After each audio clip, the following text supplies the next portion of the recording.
نیکی اور اطاعت کے فوائد میں سے ایک فائدہ یہ کہ نیکی، خالص نیکی کی زندگی سے آدمی کی زندگی مبارک ہو جاتی ہے۔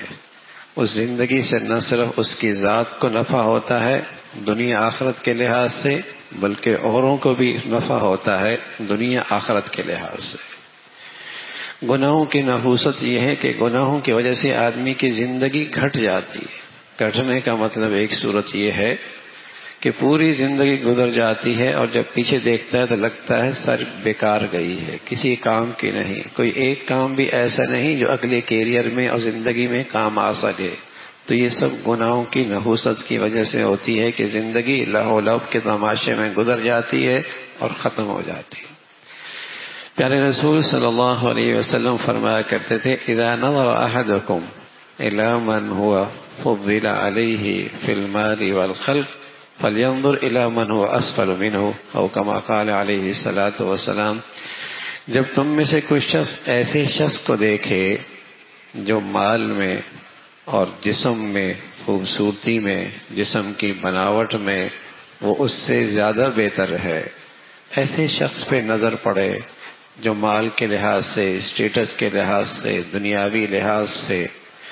یا جسمانی لحاظ سے، صحت کے لحاظ سے، خوبصورتی کے لحاظ سے، بناوٹ کے لحاظ سے اس سے زیادہ بڑھیا ہے، تو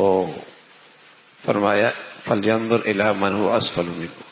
تو فوراً ان سے دیکھے جو ان چیزوں میں اس کی حیثیت سے بھی کم تر ہے۔ اس لیے کہ اگر پہلی چیزوں پہ دیکھتا رہے گا تو شکوہ دل میں آئے گا،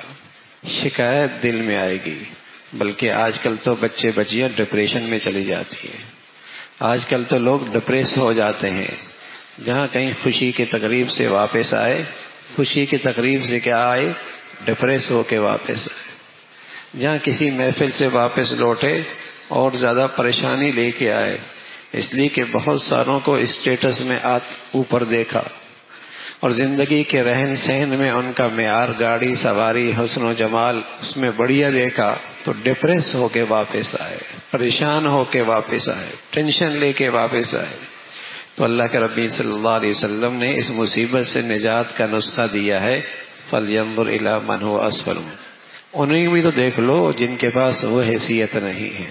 تمہیں اللہ نے عزت کا گھر دے رکھا ہے، تمہاری بیٹیاں دسترخوان پہ عزت سے کھانا کھاتی ہیں، کتنے ایسی ہیں جو روڈوں پہ راتیں گزارتی ہیں اور گاڑی کا شیشہ کھٹکا کے بھیک مانگتی ہیں۔ لاکھوں کروڑوں سے اللہ نے جسمانی لحاظ سے، مالی لحاظ سے اچھا رکھا ہے، یہ بھی کر لیا کرو تاکہ صبر اور شکر کی کیفیت دل میں پیدا ہو، تاکہ صبر اور شکر کی کیفیت پیدا ہو،